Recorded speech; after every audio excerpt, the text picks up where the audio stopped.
Mental Health Monday on Radio City Talk with Mick Coyle.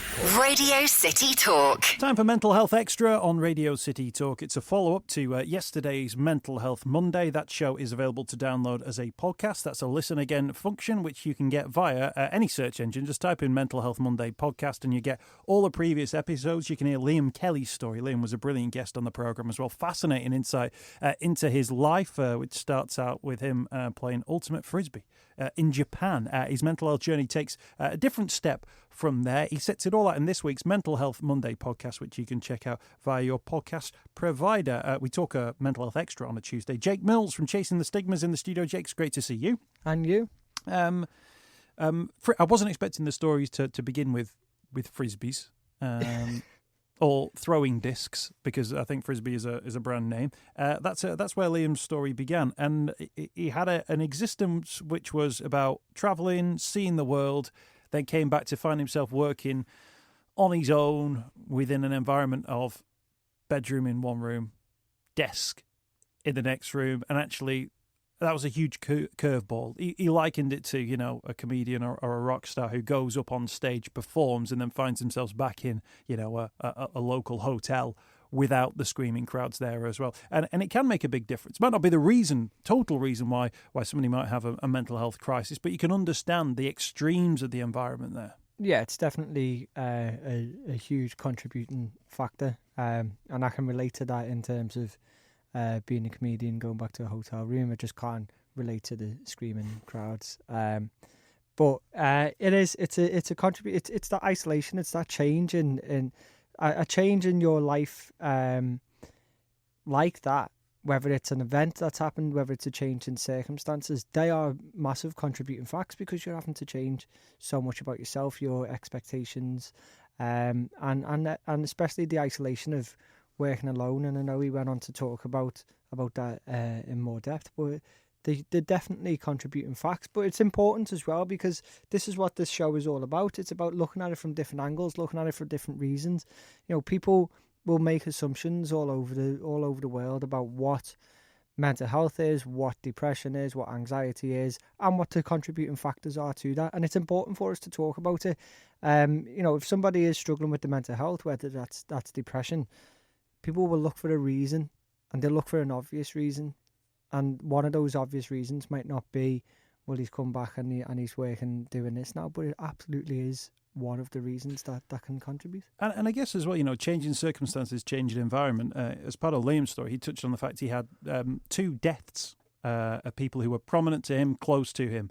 And although they, again, might not have been the, single factors involved here, again, that idea that life is different, life has changed, and then there are deaths, people, you're losing people close to you as well, absolutely is going to make people feel uneasy, combined with that slightly awkward phase that, men in particular appear to have when they come out through university, early 20s into mid-20s, where you suddenly think this is what grown-up life is supposed to be like. There's a vulnerability that comes with that those contributing factors can really start to pile up. Well, that's what it is. It's contributing factors. It's an accumulation. Often it's an accumulation of different events, life events. Grief is a major part of that as well. And it's just, these things just might build up. But if you're becoming unwell, if you're becoming depressed, then these can manifest and they can be magnified into much, much greater things. If you keep that inside and you just allow them to build up, then they will become something else. And that is why we talk about the importance of sharing, of talking, before they do accumulate, before they do manifest, to be able to identify, actually, do you know what, something's here, and be able to talk about it. But as we hear time and time again, whether that was myself, the interview yesterday, or interviews any other week that you're doing this, really, it's people are often saying they didn't know at the time, but they only know now. And that's the difference. That's where the education comes in, to say, this is what it might feel like, and this is what you can do. I thought it was interesting having a conversation with somebody who'd worked from home, and we touched on the idea that working from home for a lot of people, I don't know, you kind of work from home, you're in meetings all the time though, but for some people it's seen as like, oh, this is the absolute dream now, this is cup of tea, this is homes under the hammer, this is it, we're working from home. But there's an isolation maybe to it, that if you're doing it because that's what you've got to do, then maybe it's not the choice that you would have made. And actually, you might find that actually being out somewhere else, doing business somewhere else might be more beneficial. That, this idea that, oh, I'm working from home, why am I not happy? It might be because it's not for you. You might not have those connections. You might not be able to, meet those people who you would otherwise meet. You're not able to have those conversations that you would otherwise have. Yeah, I think I couldn't help but smile when you talked about that, because I think that idea of the working from home, that's the dream. I think if you just take the word work out, that's the dream. Just being at home. Yeah. I think people just want to be at home. You forget actually that no, you are working and there's still a job to do. I have to say that I feel like my current work situation, I am absolutely loving it. But as you said, I'm out, I'm mixing with people, I'm seeing people, and then I go back and work on my own. But it's all the other bits that are really important. My wife spent many years working from home on her own, and that she really struggled with that from time to time, because as people, we need others to be able to bounce ideas off, to, especially if you're working in a creative environment, to be able to socialise, to be able to have something. If you're just on your own, that isolation again is so crucial, really important, and can play a massive part in your mental health as well. And that, I think it's important though, is that not everybody feels the same way. So it might be the dream for some people, but I'd always say at least go out and be outside. And Well, but actually, and people might be thinking, it's not to do with mental health, but anyone who's been at home all day, and everyone's done, the movie day, or they call them duvet days. But I don't know about you. If it gets like 5, 6 o'clock at night and I realise I haven't been out of the house, I just have to get out of the house. Yeah. And there's something in my brain which goes, no, this doesn't feel right to have been in here all day. I feel like I've got to get out. Equally, anyone who knows anyone who spent any time off on maternity leave, if you have 6 months off, 10 months off, a year off, they'll speak to people and they'll go, I've not spoken to another adult in 2 or 3 days, or start talking to your newborn baby about a whole host of different things, because actually what you're reaching out for is connectivity based on presumably some sort of primeval thing that people lived in small communities where you'd always have someone to talk to and talk about. But that's actually a really normal existence for people now. It is, and I think it's particularly important, as you touched on there, with maternity and paternity leave, particularly when women are off work for potentially a year, and mix that with all the feelings, all the kind of the pressure that you've got as a new mum to be able to look after your baby, and all these different anxieties that you've got, to have that isolation as well while everyone else is in work. That's why it's really important to be getting out, to be going to the groups if you can, to be mixing with other people, to share your problems and thoughts and worries with other mums and dads. It's really a massive part of that kind of postnatal depression, and what the factors that can contribute to that. Massive part of that is isolation as well. Jake Mills is with us for Mental Health Extra from Radio City Talk.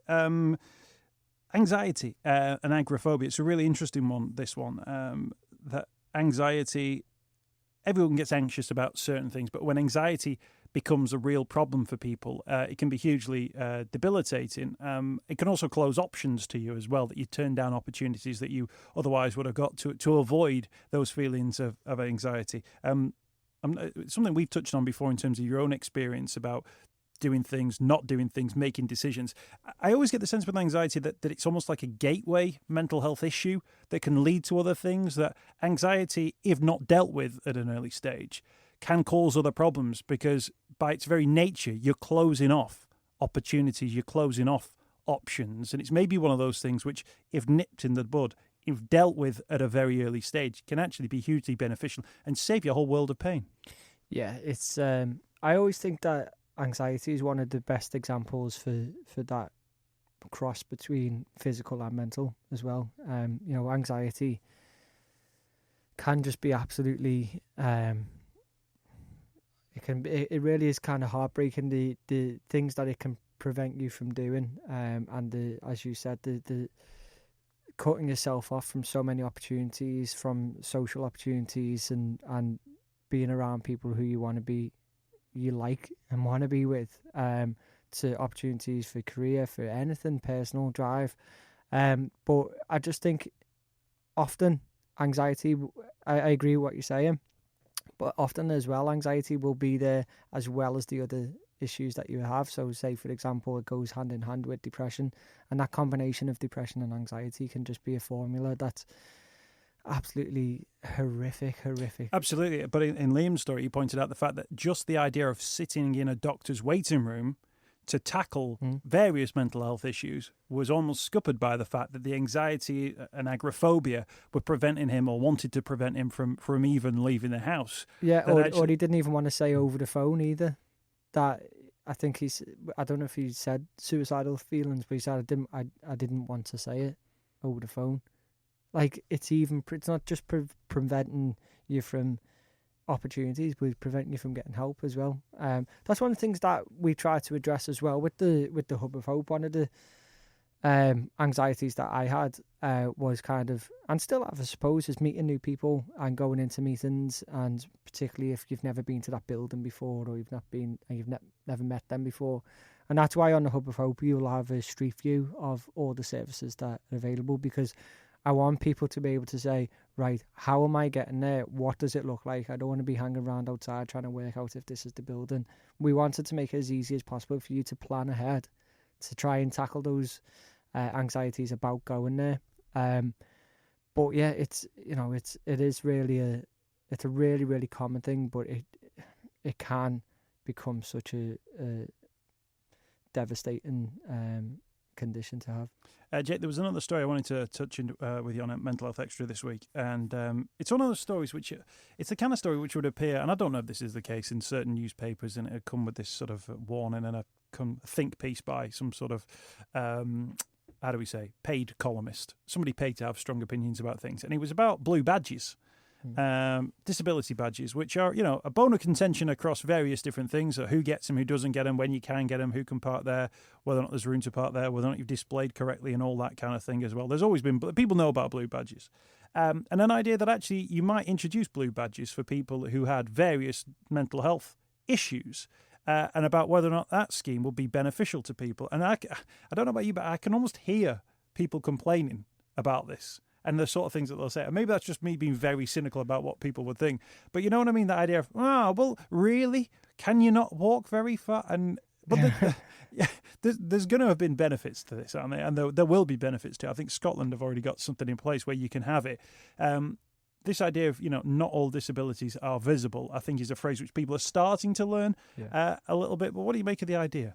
Well, straight away, I've heard literally that complaint. Have you? See, yeah. I've not heard it yet, but I anticipate the complaint, because I kind of get a sense of how people react. Somebody said, I heard a complaint. Someone said, if you're that depressed that you can't drive, if you're that depressed that you can't walk, then you shouldn't be able to drive. Like, I think straight away, and I agree that actually in the tone of the way that it's being reported, is almost like, oh, can you believe this? And it's almost like straight away people assuming that, oh, well, people are going to make this up and just say that they're depressed, because how can you prove it just to get a blue badge? It's quite a common thing, and not just with the blue badges, but even if you're talking about time off work for mental health related problems, people are like, oh, well, you're just going to get people who are just going to abuse the system. And it's like this fear of people abusing the system is preventing genuine people from getting help and making their lives easier.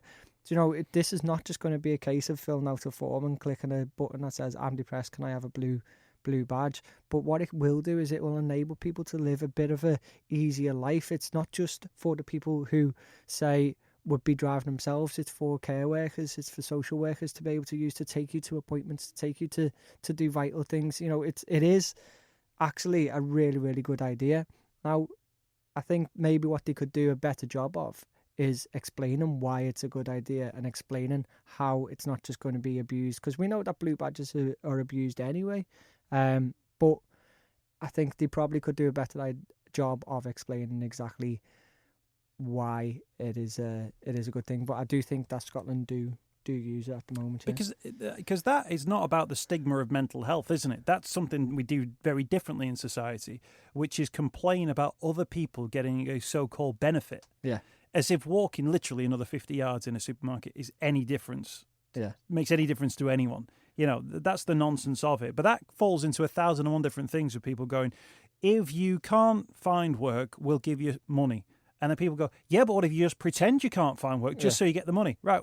What? So nobody who can't find work can get any money then? Is that is that going to be the system? That because one or two people might play a game in regard to this? Exactly. You know, you occasionally hear stories, don't you, about some bloke in China who pretending to be in a wheelchair so he could get into a football match. I got a season ticket on a disability. And then people, you see, that's why we need to be extra suspicious of absolutely everybody. Yeah, that's it. Ruined it for everyone. Nobody gets it now. But you know, it is. That's the approach I've heard from, or the reaction I've heard from the story. But even on kind of other news, other radio shows and phone-ins that I've heard, and I've heard it described by presenters as so-called mental.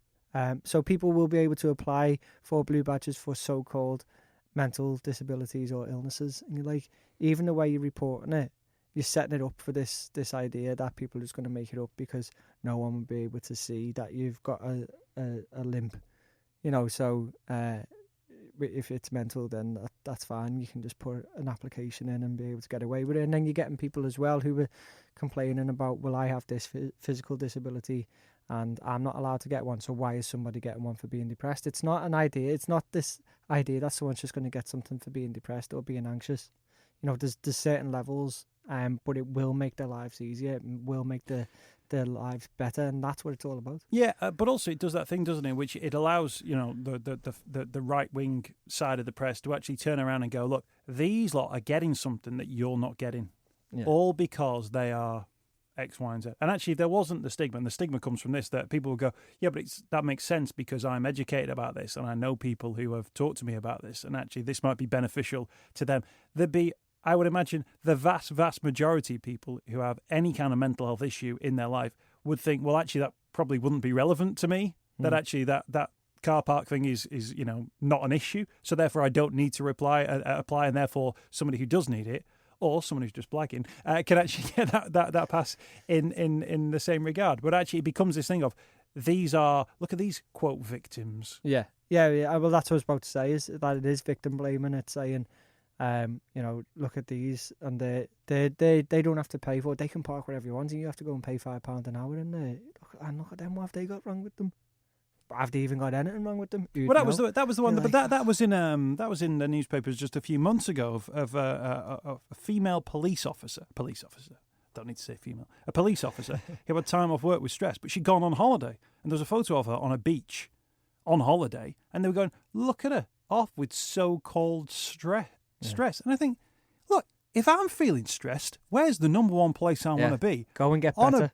On a beach, on holiday, getting better. And this idea, and it was that so-called, she claimed to have mental, and then like they looked at it and they didn't even investigated it, and they gone, oh yeah, no, that's absolutely fine. It's well within the rules. She was aware of the rules. She knew she could go on holiday. She went on holiday. Whether or not she wants to put photos on her social media, like everybody else does in the world, is entirely up to her. Yeah, and this is where the stigma comes into it. And I think, you know, all the time we hear about people who are trying to, we'll remove this stigma, but it's these little things, this little undercurrent that you probably don't even notice every single day. Things like so-called mental health problems, things like that. They're the ones that are going to be ingrained with us because they're the things that we're seeing every single day. And again, it's about this victim blame, and it's about this idea that somebody's getting away with something. And we don't know if they're blagging or not, and you're going to be worse off for it. It's just like, that's the stigma that's attached to it. Yeah, or actually, it's not going to affect you in any way, shape or form. Of course not. But you just don't want somebody else to have something that you've not got. Yeah, and that's what it comes down to, really, at the end of the day, is like, well, I want to park on double yellow lines. That's just phone up the radio show and just say, you want to park on double yellow lines, because that's what it's come down to. It's that thing of it of going like, well, how come the teachers can have mobile phones at school? It's because they're grown adults. It's because they're grown out and they're not sexting each other. Maybe they're not. Maybe they are. I don't know. What's going on with Chasing the Stigma this week, Jake? We've got a lot going on. Hopefully, I will have more information for you next week. I'm going to be really annoying now and tell you. Now, you've that. done this for a couple of weeks now, Jake. Yeah, I know. I've been building it up. But so when I tell you next week, I've just got a new tattoo or something. It's going to be disappointing. You've got a car park pass for St. John's downstairs. Yeah, but no, we're working on something really special that I will be able to tell you about next week. Will it be an exclusive on Radio City Talk? Yeah. What? Something will. Thank you for your time. Thanks for joining us. Jake Mills. The Mental Health Monday podcast is available to download, and you'll get Mental Health Extra for free as well, included in that. Mental Health Monday's free as well, from Radio City Talk. Mental Health Monday with Mick Coyle. On Radio City Talk.